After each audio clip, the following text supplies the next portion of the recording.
Hello, I'm Paimon's advocate, and I decided I'm going to start a few segments called Darkside, Lightside of logic. We are going to examine something that came from me watching Stefan Molyneux, wherein he said war may give us conflicts and that may help us grow, but that doesn't mean that we should put up with war. Cancer may give plenty of jobs to cancer researchers, but that doesn't mean we should stop a cure for cancer to be found. I am first going to argue against those points. Then I will make a completely different argument based on the idea of conflict as motivation for growth. Starting with the dark side of logic. This is the dark side of logic. War the beautiful. War. What is it good for? Absolutely everything. You have a population problem in the world, and you don't really want to decide, don't think it's your moral right to decide who lives and who dies. But there needs to be some sort of population control. So, war. You go to war with someone. If you win, population control sustained. Lots of human beings dead. Lots more room on the earth. If you lose, population of humanity sustained. Lots more humans dead. Lots more room on the earth. More conflicts than that are even solved. Two countries with strongly conflicting ideologies. One of them will come out on top.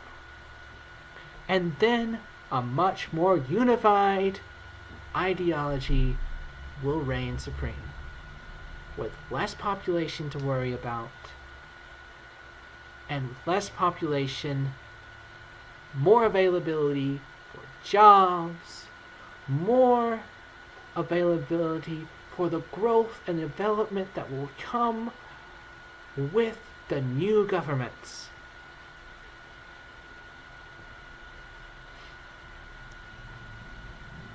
There's just nothing negative you can say about war on the macro level.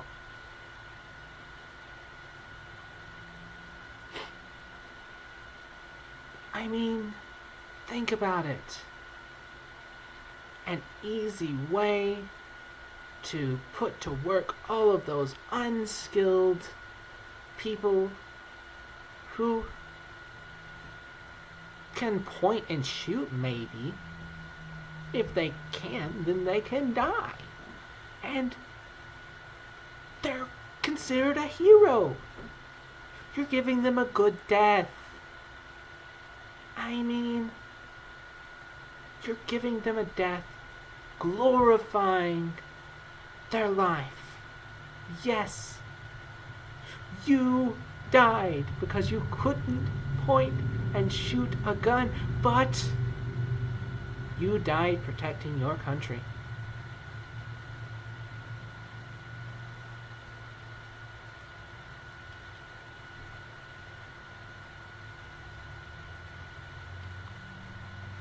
You died because we wanted some arbitrary war for something that's not really necessary, but you know, we kind of want it.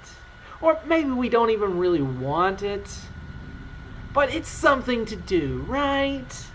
With all these resources that we don't have, might as well get rid of you because you're costing us a lot of those. But it's okay. We'll give you a grave with a lot of other people who we also sacrificed meaninglessly. You will be remembered as a hero, though, by your family. I mean, unless it's politically favorable for us to recognize you as a hero, you may not be recognized as a hero by the government per se. But you will be remembered as a hero by your family, who always saw you as a hero anyway. Who always saw you as a hero anyway. We're crossing over into the light side.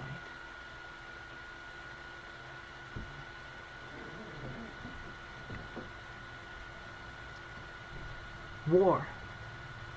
What is it good for? Absolutely nothing.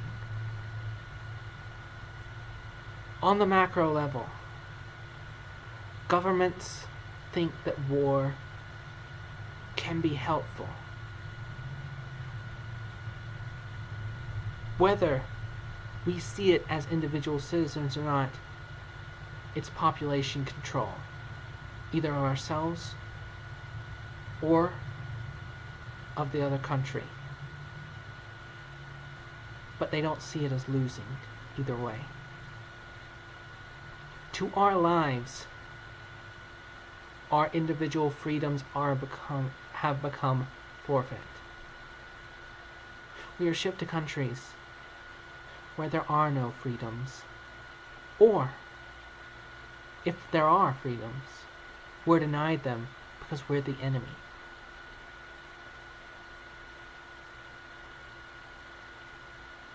This is done through choice, yes, but you're never really told what it entails. You're not told that you are really becoming less of an American citizen and more property of the American government.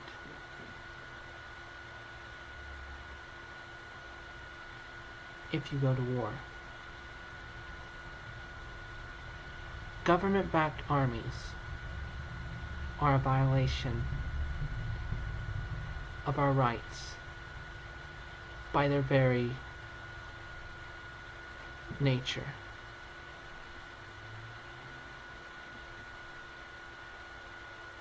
You don't get to leave when you want.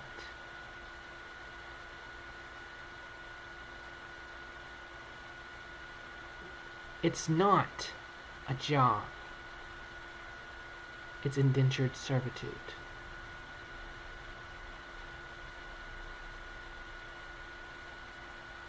You signed up thinking it was a job.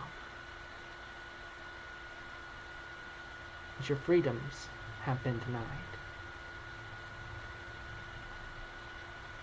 That's why war, as a conflict, doesn't help individual growth. Because individual growth is formed by freedom.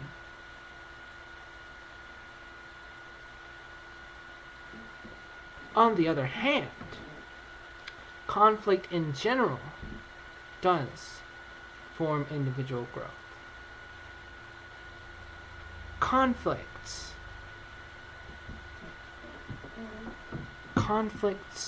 form this individual growth. Say someone was sent to war, but they fought against it. They fled from the army. Is that freedom of the will? Yes. There's a huge conflict there. And they chose to go in a path that's not typical They're going against the flow.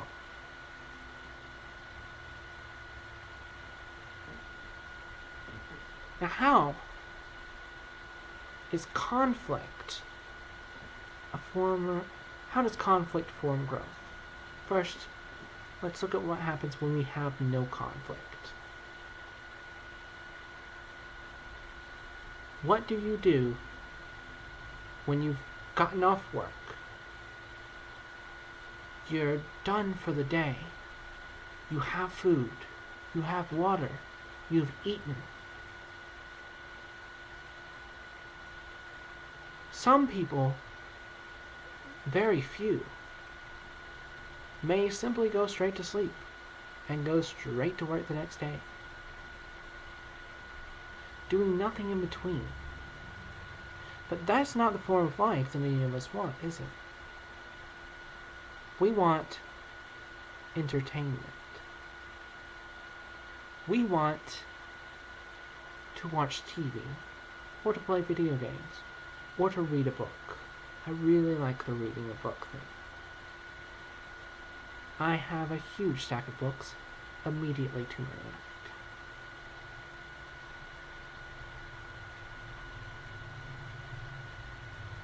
But why? What's the key part of literature? Conflict. What's the key part of any good TV show? Conflict. What is a key part of any video game? Conflict. We human beings, by our nature, seek conflict.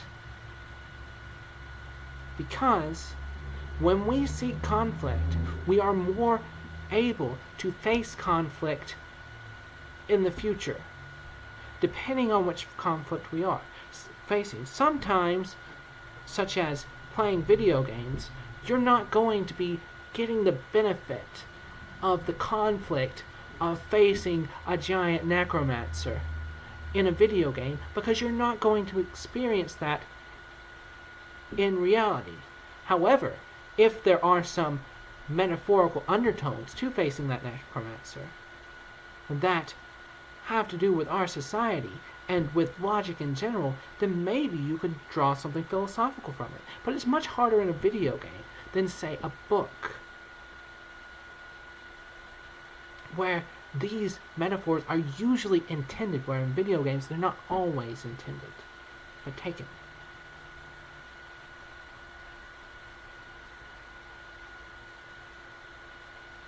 And why is conflict integral to freedom?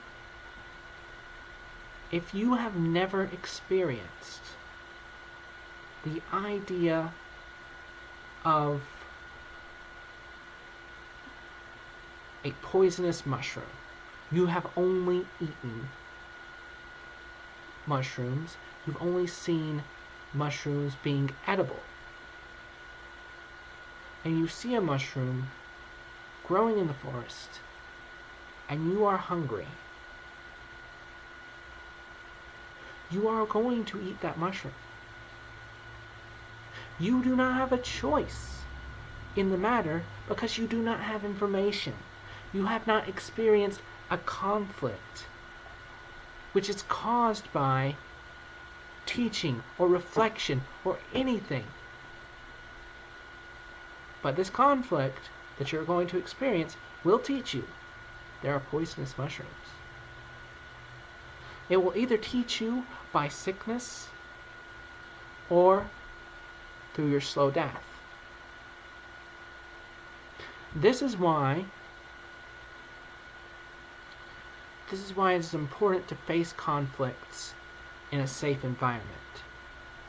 Through discussion, through intellectualizing and verbal expression. Because when we face these conflicts through discussion, when we face conflicts in person, we're more able to deal with them freely, instead of dealing with them purely through impulse This has been Paimon's Advocate, signing off.